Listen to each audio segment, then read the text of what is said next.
Le projet de loi visant à dissoudre la Knesset a été adopté ce mardi au vote préliminaire, un vote à l'unanimité et qui devrait donc bel et bien conduire à de nouvelles élections au mois de novembre prochain, octobre ou novembre prochain. En tout cas, les membres de la coalition espèrent que ce projet de loi donc sera soumis à un vote final lundi prochain, dissolvant la 24e Knesset et veillant à ce que le ministre des Affaires étrangères, Yair Lapid, soit assermenté en tant que Premier ministre du gouvernement de transition. Pour en parler de cette situation politique un petit peu chaotique, eh bien, notre invité ce matin, il est membre du Likoud, francophone, candidat aux prochaines primaires du Likoud, justement. Fernand Cohen-Tanoudji, bonjour. Boker Tov depuis Ra'anana, depuis Israël. Merci beaucoup d'être avec nous, Fernand, ce matin sur Radio J. On parle donc de cette crise politique en Israël, nouvel échec de la coalition. Et on a vu donc ce sondage de la 12e chaîne israélienne. Près de la moitié des sondés israéliens souhaitent que Benjamin Netanyahou revienne en tant que Premier ministre. Et pourtant, d'un autre côté, eh bien, deux des sondages révèlent que la plupart des répondants préfèrent aller aux élections plutôt que de voir un gouvernement alternatif formé par Netanyahou à la Knesset actuelle. Alors comment expliquer ces positions, à la fois la popularité de Benjamin Netanyahou et en même temps cette volonté de changement? J'ai rencontré Netanyahou il y a environ 3-4 jours avant cette décision de Bennett de dissoudre le Parlement. Je l'avais trouvé très serein et je l'avais trouvé bien vivant, bien confiant et surtout, il n'était pas non plus en tôle. Donc, on le voit revenir de façon fulgurante dans les sondages et il est évident qu'aujourd'hui, il est et demeure le leader absolu de tous les hommes politiques en fait en Israël. Maintenant, la deuxième partie de votre question est à savoir est-ce que aujourd'hui les gens du Likoud ou les citoyens d'État d'Israël veulent avoir des élections? La réponse est oui. Tout le monde a compris que l'amalgame Bennett, Lapid, les partis arabes et les gens de gauche n'ont pas réussi, ont même échoué en grand. Il est temps de redistribuer les cartes. Alors, par ailleurs, certains observateurs disent que la droite israélienne est majoritaire sans Benjamin Netanyahou. Finalement, disent que c'est l'ancien Premier ministre Benjamin Netanyahou qui est le problème finalement dans cette situation. Qu'est-ce que vous répondez à ça? Écoutez, on a déjà entendu ça aux précédentes élections. On va pas ressortir tous les arguments qui sont anti-Netanyahou. Je crois qu'on va laisser ça au passé et on va regarder le futur. Aujourd'hui, incontestablement, que ça soit tout, à gauche, à droite, tout le monde a compris que le leader absolu israélien est bien Benjamin Netanyahou. Alors, dans la conjoncture actuelle, Benjamin Netanyahou tente de former donc un gouvernement alternatif pour éviter au pays de nouvelles élections malgré tout. Est-ce que vraiment ce projet peut se concrétiser, sachant que l'ancien Premier ministre se heurte aussi à certaines oppositions, notamment celles de Benny Gantz et de Gideon Sa'ar? Je crois que le projet de faire un gouvernement d'union nationale autour de Benjamin Netanyahou avant la fin de la deuxième et de la troisième lecture à la Knesset, ce projet, il faut qu'il aille directement en fait aux oubliettes, à la poubelle. Il faut redistribuer les cartes car aujourd'hui, Benjamin Netanyahou, même à la Knesset aujourd'hui, ne pourra pas obtenir une majorité de 61 sièges. Oui, alors pour l'instant, c'est vrai que l'actuelle opposition gravite toujours autour des 60 députés sans franchir donc cette barre fatidique du Exact. 61e député. Alors justement, comment le Likoud compte-t-il, peut-il mobiliser selon vous à présent? Quels sont ses grands défis? Le premier défi du Likoud, c'est de se rendre compte que de ne pas recommencer les erreurs des élections précédentes et surtout d'avoir un discours clair par rapport aux électeurs. Aujourd'hui, les gens de la rue veulent quoi? Veulent avoir un pouvoir d'achat, c'est-à-dire la parnassa, c'est le premier élément de base de la société israélienne. Deuxième point, ils veulent se sentir en sécurité dans la rue, chose aussi qu'ils ont perdue avec le gouvernement Bennett, et ils veulent aussi avoir une ouverture vers le monde extérieur et continuer à avoir la paix avec des dirigeants arabes qui nous ouvriront des ouvertures, non pas seulement grâce au gaz, mais aussi grâce aux opportunités commerciales pour développer l'économie israélienne. Alors, vous dites que les Israéliens ont perdu la sécurité dans la rue depuis cette coalition et pourtant, on l'apprenait, par exemple, dans le sud, à Sderot, apparemment, ça a été l'année la plus calme depuis 15 ans. vous citez une micro-ville à l'intérieur d'Israël. Je pense que vous devriez dire ça aux familles qui ont été malheureusement endeuillées par tous ces attentats et par toutes les émeutes dans les villes mixtes de l'État d'Israël.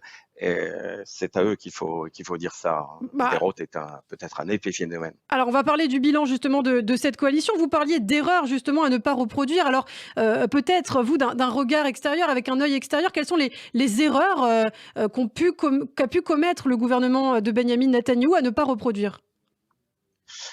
D'être tout d'abord plus proche du peuple. Très bien. Et ça, c'est à mon avis la première chose qu'il doit absolument corriger. La deuxième chose, c'est d'avoir une politique de gouvernance qui soit ferme. Le gouvernement Netanyahou, les gouvernements Netanyahou successifs n'ont pas nommé les directeurs suffisants auprès des grandes sociétés, auprès des grandes associations israéliennes, et donc n'a pas pu réaliser les réformes qu'il se devait auprès des grandes institutions israéliennes, notamment la Haute Cour de justice.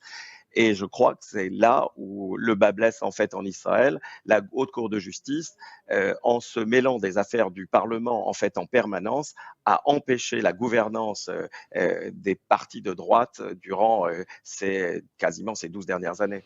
Alors, quelle place pourraient avoir également des députés, par exemple de sionisme religieux, comme Bezalel Smotrich, Itamar Ben-Gvir, hein, au sein d'une potentielle coalition avec Benyamin Netanyahou, parce qu'on dit qu'ils pourraient aussi retirer leur soutien. On imagine que c'est un moyen de pression avant tout, hein. On a tous compris que la démocratie israélienne, c'est avant tout un jeu de coalition, un jeu de pression.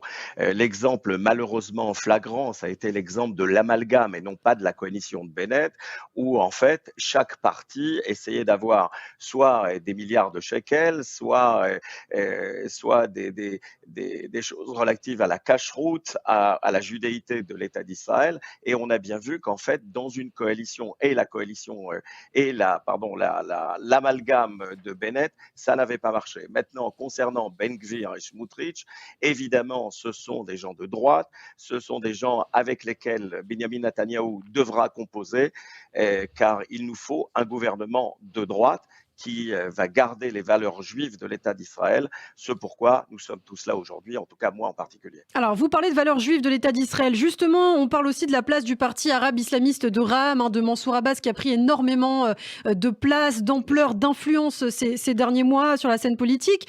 Si Benyamin Netanyahou a déclaré en début de semaine qu'il ne siégerait pas avec Mansour Abbas, c'est pourtant lui aussi qui a eu l'idée d'emmener Ra'am dans une coalition déjà au printemps dernier, en 2021. Alors, pourquoi ce changement de discours de Benyamin Netanyahou? Est-ce que c'est pas un petit peu démagogique, populiste? Pas du tout, c'est juste l'expérience. Benjamin Netanyahou avait peut-être et certainement l'intention d'intégrer les partis arabes ou au moins en tout cas Ra'am à une certaine période. La réponse est oui, on l'a tous compris et on l'a tous entendu. Maintenant, l'expérience de cette dernière année de Ra'am au pouvoir, car c'est Ra'am qui a contrôlé le gouvernement Bennett, nous a bien fait comprendre à tous que l'intérêt de Ra'am était uniquement l'intérêt de rançonner le gouvernement israélien et de le ligoter afin qu'il ne réagisse pas ni au niveau de la rue et au niveau de la rue israélienne, ni de donner une réponse à Gaza quand on en avait besoin de le faire. Mais donc ils ne pourront pas siéger au sein du Likoud, enfin à côté du Likoud en tout cas. Pour vous, ils n'ont pas leur place à la Knesset? Pas seulement pour moi, je pense que cette année écoulée le prouve totalement. Il est impossible aujourd'hui d'être avec le parti RAM, qui est un parti islamiste, proche du Hamas, je le répète pour ceux qui l'avaient oublié, aujourd'hui à la Knesset. Mais c'est aussi un défi pour la démocratie, puisqu'on sait qu'il y a beaucoup d'Arabes israéliens en Israël également, et ils ont aussi besoin de représentants. Alors comment justement combler ce vide qui existait avant la création du parti islamiste? Être arabe israélien aujourd'hui, c'est pas être extrémiste arabe israélien aujourd'hui. Il faut arrêter de faire aussi cet amalgame qui dit parce qu'on est arabe, on est extrémiste. Il y a des arabes israéliens qui sont au Likoud, il y a des arabes israéliens qui ne sont absolument pas extrémistes, et c'est cela qu'aussi il va falloir Mmh. intégrer de façon claire à la vie politique israélienne sans tomber dans des excès de rame.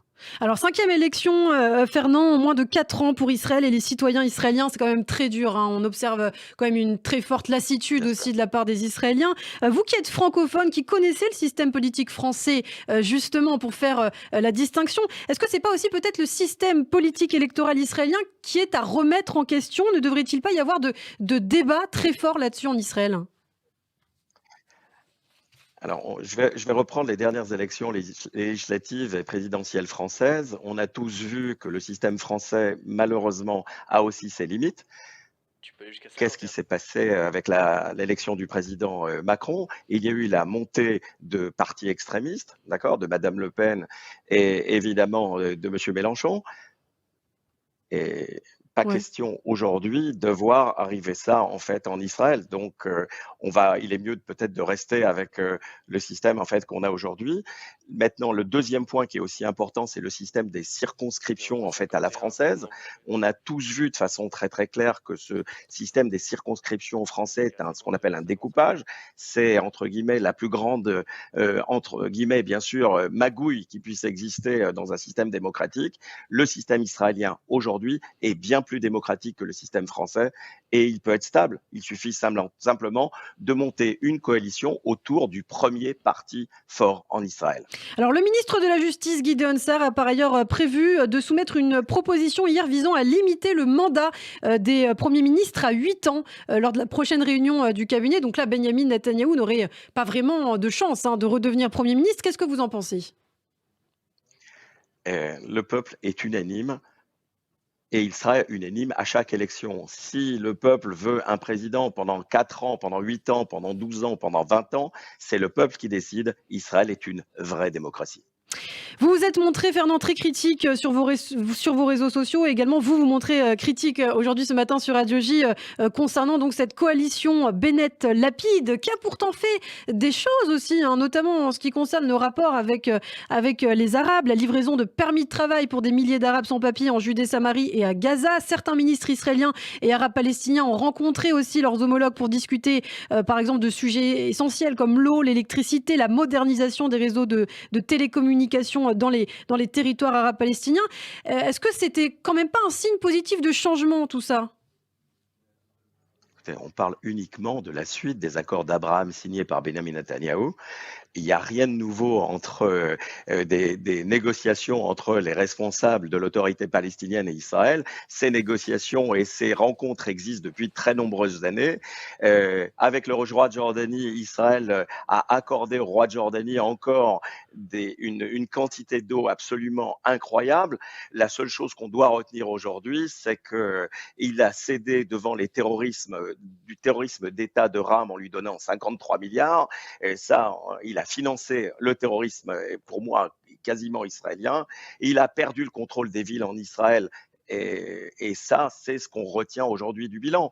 Maintenant, le gaz, puisqu'on doit en parler, puisqu'à l'heure actuelle, via l'Égypte, va être vendu du gaz israélien vers l'Europe. Tout cela a été fait par le gouvernement Netanyahou. Le gouvernement Bennett, à son entrée aux manettes, avait même décidé d'arrêter purement et simplement les recherches de gaz complémentaires ou supplémentaires en Méditerranée. Donc pour l'instant, Bennett n'a fait que suivre le chemin du Likoud, de Benjamin Netanyahou et des gouvernements précédents de l'État d'Israël. Alors peut-être une dernière question avant de nous quitter, Fernand. Vous parliez tout à l'heure de valeurs juives justement qu'il était essentiel de garder justement sur la scène politique. C'est vrai que les tensions étaient très vives depuis plusieurs semaines, sont très vives depuis plusieurs semaines. Il y a beaucoup de sujets à controverse. Ce projet de loi sur le sort des habitants juifs de Judée et de Samarie, là encore, la coalition Bennett-Lapide n'est pas sur la même position que la coalition que pourrait mener Benjamin Netanyahou comme vous le souhaitez? Là, vous parlez d'une problématique qui est bien au-dessus de cette loi qu'on renouvelle tous les ans afin de permettre à la police et à la justice d'opérer sur place en fait en Judée-Samarie. J'ai même moi un petit peu d'expérience sur ce sujet, ayant été en Méliouim, c'est-à-dire en période de réserve en qualité de Magave. en Judée-Samarie.